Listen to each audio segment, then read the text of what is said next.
ನಮಸ್ಕಾರ ವೀಕ್ಷಕರೇ, ನಾನು ನಿಮ್ಮ ದೀಪಕ್ ಕ್ಷತ್ರಿಯ. ಈ ವಾರದ ಇನ್ನೊಂದು ಸಂಚಿಕೆಯಲ್ಲಿ ನಿಮ್ಮೆಲ್ಲರಿಗೂ ಸ್ವಾಗತ ಬಯಸ್ತಾ ಇದ್ದೀನಿ. ಈ ವಾರ ನಂಗೆ ತುಂಬ ಜನ ಸಬ್ಸ್ಕ್ರೈಬರ್ಸ್ ಆಗಿರ್ಬೋದು, ನಮ್ಮ ಫ್ಯಾಮಿಲಿ ಮೆಂಬರ್ಸು ಸಹ ಕೇಳಿದರು, ಆ ಬೆಂಗಳೂರಲ್ಲಿ ಬೆಳಗ್ಗೆ ತಿಂಡಿಗೆ ಇಡ್ಲಿ ಜೊತೆ ಒಂದು ಬ್ಯೂಟಿಫುಲ್ ಆಗಿರ್ತಕ್ಕಂಥ ಸಾಂಬಾರನ್ನು ಕೊಡ್ತಾರೆ. ಆ ಒಂದು ಸಾಂಬಾರಂತೂ ಥಿಕ್ಕಾಗಿರುತ್ತೆ, ಸ್ವೀಟ್ ಆಗಿರುತ್ತೆ, ಖಾರ ಸಹ ಇರುತ್ತೆ, ಅಷ್ಟು ಬ್ಯೂಟಿಫುಲ್ ಆಗಿರುತ್ತೆ. ಆ ಥರದೊಂದು ಸಾಂಬಾರನ್ನ ನಾವು ಮನೇಲಿ ಯಾವ ರೀತಿ ಮಾಡ್ಕೋಬೇಕು ಅಂತ ಹೇಳ್ಕೊಡು ಅಂತ ತುಂಬ ಜನ ಕೇಳಿದ್ದೀರಾ. ಸೊ ಹಾಗಾಗಿ ಆ ಒಂದು ವಿಡಿಯೋನ ನಾನು ಇವತ್ತು ತೋರಿಸ್ತಾ ಇದ್ದೀನಿ. ಸೊ ಈ ಸಾಂಬಾರು ಸಹ ಮಾಡೋದು ತುಂಬಾ ಈಸಿ ಇರುತ್ತೆ. ಬಟ್ ಈ ಒಂದು ಸಾಂಬಾರಲ್ಲಿ ಕೆಲವು ಟಿಪ್ಸ್ ಮತ್ತು ಟ್ರಿಕ್ಸ್ ಇರುತ್ತೆ. ಯಾವ ಟೈಮಲ್ಲಿ ಹೆಂಗೆ ಯೂಸ್ ಮಾಡಬೇಕು ಅಂತಕ್ಕಂಥದ್ದು ನಾನು ಹೇಳ್ಕೊಡ್ತಾ ಇದ್ದೀನಿ.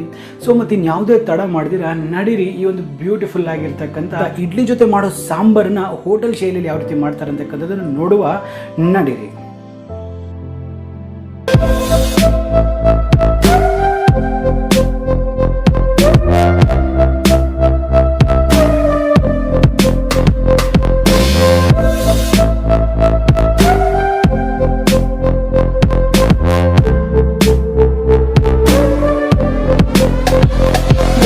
ಹೋಟೆಲ್ ಶೈಲಿಯ ಒಂದು ಇಡ್ಲಿಗೆ ಮಾಡ್ತಕ್ಕಂಥ ಸಾಂಬಾರ್ಗೆ ಬೇಕಾಗಿದ್ದ ಪದಾರ್ಥಗಳು ಯಾವ್ಯಾವುದು ಅಂತ ಹೇಳಿದ್ರೆ, 3 ಟೇಬಲ್ ಸ್ಪೂನ್ ಅಷ್ಟು ಧನಿಯಾ, 2 ಟೇಬಲ್ ಸ್ಪೂನ್ ಅಷ್ಟು ಉದ್ದಿನ ಬೇಳೆ, 1 ಟೇಬಲ್ ಸ್ಪೂನ್ ಅಷ್ಟು ಕಡಲೆಬೇಳೆ, 1 ಟೇಬಲ್ ಸ್ಪೂನ್ ಅಷ್ಟು ಜೀರಿಗೆ, ಮತ್ತೆ 1/4 ಟೀ ಸ್ಪೂನ್ ಅಷ್ಟು ಮೆಂತ್ಯ, 1 ಟೇಬಲ್ ಸ್ಪೂನ್ ಅಕ್ಕಿ, 10 ರಿಂದ 15 ಕರಿಮೆಣಸು, 1 ಇಂಚಿನಷ್ಟು ಚಕ್ಕೆ, 1 ಟೇಬಲ್ ಸ್ಪೂನ್ ಅಷ್ಟು ಬೆಲ್ಲ, ರುಚಿಗೆ ತಕ್ಕಷ್ಟು ಉಪ್ಪು, ಹುಣಸೆ ಹುಳಿ ರುಚಿಗೆ ತಕ್ಕಷ್ಟು, ಈರುಳ್ಳಿ 2 ಮೀಡಿಯಂ ಸೈಜ್ನದ್ದು ರಫ್ ಆಗಿ ಚಾಪ್ ಮಾಡಿರ್ತಕ್ಕಂಥದ್ದು, 2 ಮೀಡಿಯಂ ಸೈಜಿನ ಟೊಮೆಟೊ ರಫ್ ಆಗಿ ಚಾಪ್ ಮಾಡಿರ್ತಕ್ಕಂಥದ್ದು, 3 ಟೇಬಲ್ ಸ್ಪೂನ್ ಅಷ್ಟು ತುರಿದಿರ್ತಕ್ಕಂಥ ಕೊಬ್ಬರಿ, 20ರಷ್ಟು ಬ್ಯಾಡಗೆ ಮತ್ತು ಗುಂಟೂರು ಮೆಣಸಿನ್ಕಾಯಿ ಮಿಶ್ರಣ, ಒಗ್ಗರಣೆಗೆ 3 ಬ್ಯಾಡಗೆ ಮೆಣಸಿನ್ಕಾಯಿ, 1/2 ಟೀ ಸ್ಪೂನ್ ಅಷ್ಟು ಸಾಸಿವೆ, ಹಾಗೆ ಬೇಯಿಸಿ ಚೆನ್ನಾಗಿ ಮ್ಯಾಶ್ ಮಾಡಿರ್ತಕ್ಕಂಥ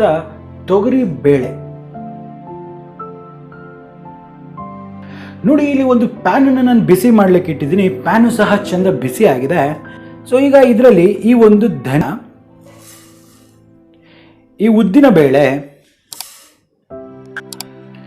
ಜೀರಿಗೆ, ಕಡಲೆಬೇಳೆ, ಈ ಒಂದು ಮೆಂತ್ಯ, ಹಾಗೆ ಈ 1 ಟೇಬಲ್ ಸ್ಪೂನ್ ಅಕ್ಕಿ. ಇದು ತುಂಬಾನೇ ಇಂಪಾರ್ಟೆಂಟ್. ಇದು ಹಾಕೋದ್ರಿಂದ ಏನಾಗುತ್ತೆ, ಸಾಂಬಾರಿಗೆ ಸ್ವಲ್ಪ ಥಿಕ್ನೆಸ್ ಅಂತಕ್ಕಂಥದ್ದು ಬರುತ್ತೆ. ಸೊ ಹಾಗಾಗಿ ಇದನ್ನ 1 ಟೇಬಲ್ ಸ್ಪೂನ್ ಅಷ್ಟು ನಾನು ಹಾಕೊಳ್ತೇನೆ. ಒಂದು ಸ್ವಲ್ಪ ಖಾರ ಮತ್ತು ಒಂದು ಒಳ್ಳೆ ಟೇಸ್ಟ್ ಕೊಡ್ಲಿಕ್ಕಾಗಿ 10 ರಿಂದ 15 ಕರಿಮೆಣಸು, ಹಾಗೆ ಒಂದು ಫ್ಲೇವರ್ ಕೊಡ್ಲಿಕ್ಕೆ ಚಕ್ಕೆ 1 ಇಂಚಿನಷ್ಟು. ಸೊ ಈಗ ಇದನ್ನೆಲ್ಲ ಒಂದು ಲೋ ಫ್ಲೇಮಲ್ಲೇ ನಾವು ಇದೊಂದು ಒಳ್ಳೆ ಘಮ ಬರೋವರೆಗೂ, ಒಂದು ಸ್ವಲ್ಪ ಕೆಂಬಣ್ಣಕ್ಕೆ ತಿರುಗೋವರೆಗೂ ನಾವು ಇದನ್ನ ಟಾಸ್ ಮಾಡ್ಕೊಂಡು ಇದನ್ನ ರೋಸ್ಟ್ ಮಾಡ್ಕೋಬೇಕಾಗತ್ತೆ.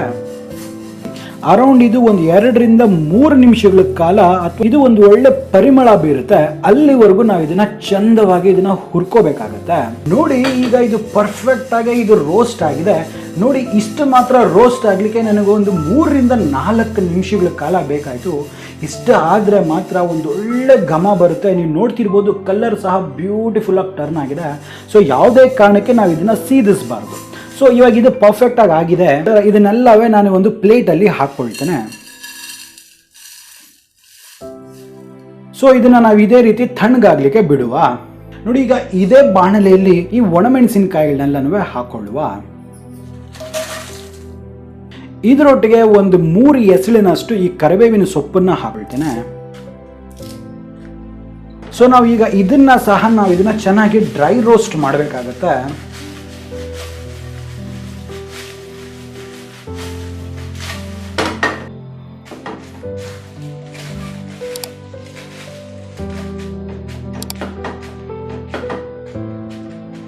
ನೀವಿಲ್ಲಿ ನೋಡ್ತಿರ್ಬೋದು, ಈ ಕರಿಬೇವಿನ ಸೊಪ್ಪೆಲ್ಲ ಕ್ರಿಸ್ಪ್ ಆಗಿದೆ. ಈ ಒಂದು ಮೆಣಸಿನಕಾಯಿ ಸಹ ಚೆನ್ನಾಗಿ ಕ್ರಿಸ್ಪ್ ಆಗಿದೆ. ಈಗ ಇದು ಪರ್ಫೆಕ್ಟ್ ಆಗಿದೆ ಅಂತ ಅರ್ಥ. ಈಗೇನು ಮಾಡುವ, ಈ ಒಂದು ಮಿಶ್ರಣನ ಸಹ ಈ ಒಂದು ಪ್ಲೇಟ್ನಲ್ಲಿ ನಾನು ತೆಗೆದುಕೊಂಡ್ಬಿಡ್ತೇನೆ. ಈ ಒಂದು ಮಿಶ್ರಣ ಏನಿದೆ ಇದು ಕಂಪ್ಲೀಟ್ ಆಗಿ ತಣ್ಣಗಾಗ್ಲಿಕ್ಕೆ ನಾವು ಬಿಡುವ. ನೋಡಿ, ಈಗ ನಾನೊಂದು ಮಿಕ್ಸಿ ಜಾರನ್ನು ತೆಗೆದುಕೊಳ್ತೇನೆ. ಇದರಲ್ಲಿ ಈ ಮಿಶ್ರಣ ಎಲ್ಲ ಕಂಪ್ಲೀಟಾಗಿ ತಣ್ಣಗಾಗಿದೆ.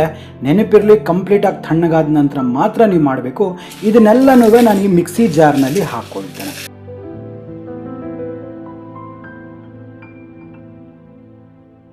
ಈಗ ಈ ಕೊಬ್ಬರಿಯನ್ನೆಲ್ಲವೇ ನಾ ಇದರಲ್ಲಿ ಹಾಕೊಳ್ಳೆ. ಈಗ ಇದನ್ನೆಲ್ಲವೇ ಸ್ವಲ್ಪ ನೀರನ್ನು ಹಾಕಿಬಿಟ್ಟು ಇದನ್ನು ಒಂದು ಫೈನ್ ಪೇಸ್ಟ್ ಆಗಿ ಮಾಡಿಕೊಂಡು ಬರುವ. ನೋಡಿ, ಈಗ ಈ ಒಂದು ಮಸಾಲೆ ಪೇಸ್ಟ್ ಅನ್ನೋದು ರೆಡಿಯಾಗಿದೆ. ನೋಡಿ, ಇಷ್ಟು ಇದ್ದರೆ ಸಾಕಾಗುತ್ತೆ. ಸೊ ಇದರಲ್ಲಿ ಒಂದು ಟ್ರಿಕ್ ನೆನ್ಪಿಟ್ಕೊಳ್ಳಿ, ನೀವು ಯಾವಾಗಲೇ ಆಗಲಿ ಈ ಥರ ಒಂದು ಮಸಾಲೆಗಳನ್ನ ಗ್ರೈಂಡ್ ಮಾಡ್ಬೇಕಂತ ಹೇಳಿದ್ರೆ ಮಾಮೂಲಿ ನೀರು ಹಾಕಬೇಡಿ. ಇಫ್ ಪಾಸಿಬಲ್ ಇದ್ದರೆ ಸ್ವಲ್ಪ ಕೋಲ್ಡ್ ವಾಟರ್ ಅಥವಾ ಚಿಲ್ಡ್ ವಾಟರ್ ಹಾಕಿ, ಇಲ್ಲ ಅಂತ ಹೇಳಿದ್ರೆ ಐಸ್ ಕ್ಯೂಬ್ಸ್ನ ಯೂಸ್ ಮಾಡಿ. ಸೊ ಹಾಗಾಗಿ ಅದ್ರ ಟೇಸ್ಟ್ ಮತ್ತು ಫ್ಲೇವರ್ ತುಂಬ ರಿಟೈನ್ ಆಗುತ್ತೆ. ನೋಡಿ, ಇಲ್ಲಿ ನಾನು ಇನ್ನೊಂದು ಬಾಣಲೆಯನ್ನು ನಾನು ಬಿಸಿ ಮಾಡ್ಕೊಳ್ಳೋಕೆ ಇಟ್ಕೊಂಡಿದ್ದೀನಿ. ಸೊ ಇದರಲ್ಲಿ ಏನು ಮಾಡುವ, ಒಂದು 2 ಟೇಬಲ್ ಸ್ಪೂನಷ್ಟು ಎಣ್ಣೆ ಹಾಕ್ಕೊಳ್ತೇನೆ. ನೋಡಿ, ಎಣ್ಣೆ ಚೆನ್ನಾಗಿ ಬಿಸಿ ಆಗಿದೆ. ಸೊ ಇದರಲ್ಲಿ ನಾವು ರಫ್ ಆಗಿ ಏನು ಹಚ್ಚಿದ್ವಲ್ಲ ಈ ಒಂದು ಈರುಳ್ಳಿಯನ್ನು ಹಾಕೊಳ್ಳುವ. ಅದೇ ರೀತಿ ಈ ಟೊಮೆಟೊನ್ನು ಸಹ ಹಾಕೊಳ್ತೇನೆ. ಸೊ ಈಗ ಇವೆರಡು ಸ್ವಲ್ಪ ಸಾಫ್ಟ್ ಆಗೋವರೆಗೂ ನಾವು ಇದನ್ನ ಕುಕ್ ಮಾಡಬೇಕಾಗುತ್ತೆ.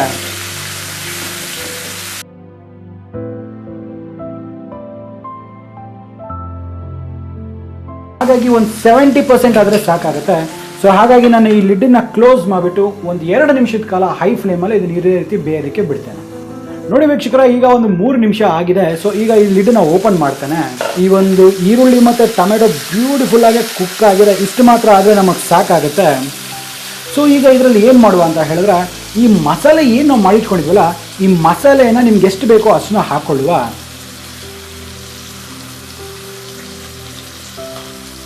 ಸೊ ಈಗ ಲೋ ಫ್ಲೇಮಲ್ಲಿ ಇದನ್ನೆಲ್ಲ ಚೆಂದ ಮಿಕ್ಸ್ ಮಾಡುವ, ಒಂದಕ್ಕೊಂದು ಹೊಂದ್ಕೊಳ್ಳೋ ಹಾಗೆ.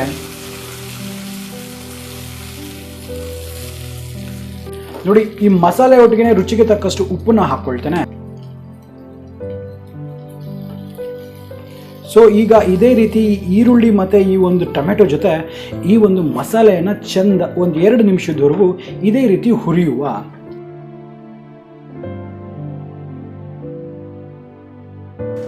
ನೋಡಿ, ಈಗ ಒಂದು ಒಳ್ಳೆ ಘಮ ಬರುತ್ತುಂಟು, ಎಲ್ಲ ಪರ್ಫೆಕ್ಟಾಗಿ ಆಗಿದೆ. ಸೊ ಈಗ ಇದರಲ್ಲಿ ಎಷ್ಟು ಬೇಕೋ ಅಷ್ಟು ನೀರನ್ನು ಹಾಕ್ಕೊಳ್ತೇನೆ.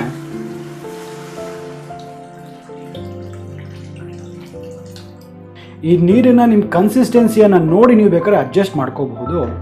ಯಾಕಂದರೆ ಇದರಲ್ಲಿ ಆನಂತರ ಬೇಳೆ ಸಹ ಬೀಳುತ್ತದೆ, ಅದಕ್ಕೆ.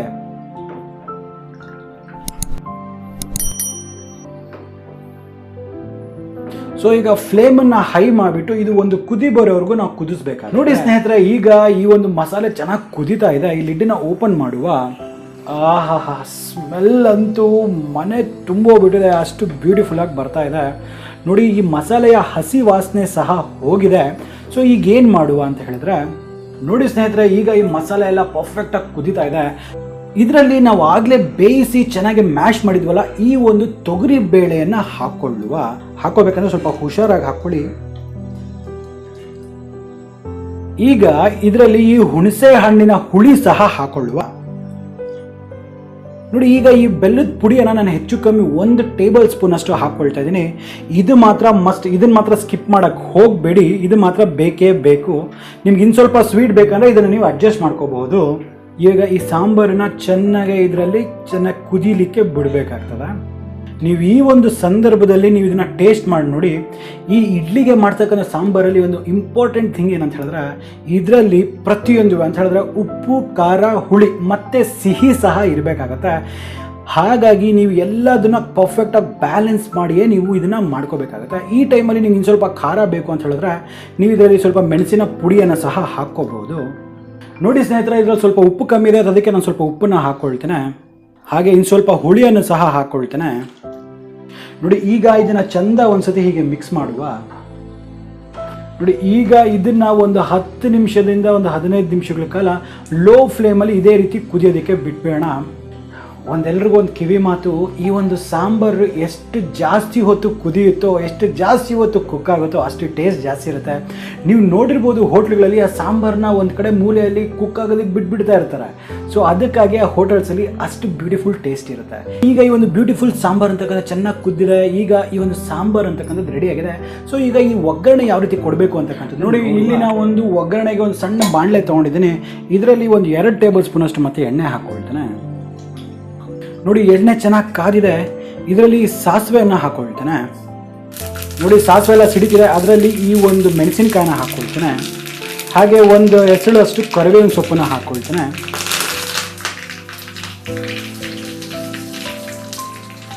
ನೋಡಿ, ಈಗ ಈ ಸಾಂಬಾರ್ ಅಂತಕ್ಕಂಥದ್ದು ರೆಡಿ ಇದೆ. ಇದರಲ್ಲಿ ಈ ಒಂದು ಒಗ್ಗರಣೆನ ಹಾಕೊಳ್ಳುವ.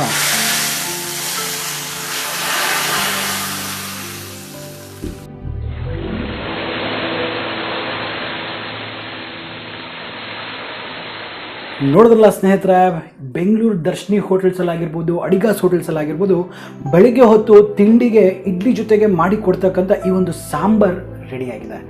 ನೋಡಿದ್ರಲ್ಲ ಎಷ್ಟು ಸುಲಭ ಇದೆ ಅಂದ್ಬಿಟ್ಟು. ನಂಗೆ ಅನಿಸುತ್ತೆ ನಿಮಗೆ ಈ ವಿಡಿಯೋ ಅಂತಕ್ಕಂಥದ್ದು ತುಂಬ ಇಷ್ಟ ಆಗಿದೆ ಅಂದ್ಬಿಟ್ಟು, ಹೆಲ್ಪ್ಫುಲ್ಲು ಆಗಿರುತ್ತೆ ಅಂತ ಭಾವಿಸ್ತೀನಿ. ಸೊ ಇದನ್ನು ಖಂಡಿತ ನೀವು ಮನೇಲಿ ಮಾಡಿ ನೋಡಿ ಅದು ಯಾವ ರೀತಿ ಆಗಿದೆ ಅಂದ್ಬಿಟ್ಟು ನನಗೆ ತಿಳಿಸೋದನ್ನು ಮಾತ್ರ ಮರಿಬೇಡಿ ಅಂತ ಹೇಳ್ತಾ, ನೀವು ಆರೋಗ್ಯವಾಗಿರಿ, ಖುಷಿಯಾಗಿರಿ ಅಂತ ಹೇಳ್ತಾ, ನಾನು ಮುಂದಿನ ವಾರ ಇನ್ನೊಂದು ಸಂಚಿಕೆಯಲ್ಲಿ ಮತ್ತೆ ಭೇಟಿ ಆಗ್ತೀನಿ. ಅಲ್ಲಿವರೆಗೂ ನಾನು ನಿಮ್ಮ ದೀಪಕ್ ಛತ್ರ ಸೈನಿಂಗ್ ಆಫ್ ಅಂಡ್ ಜೈ ಹಿಂದ್, ಜೈ ಕರ್ನಾಟಕ, ನಮಸ್ಕಾರ. ಸಬ್ಸ್ಕ್ರೈಬ್ ಮಾಡ್ಕೊಳ್ತೀರಾ ತಾನೇ? ಇಷ್ಟೆಲ್ಲ ಕಷ್ಟ ಬೀಳ್ತಿದೆ ನಿಮಗೋಸ್ಕರ. ಸಬ್ಸ್ಕ್ರೈಬ್ ಮಾಡ್ಕೊಳ್ಳೋದನ್ನ ಮರಿಬೇಡಿ. Thank you.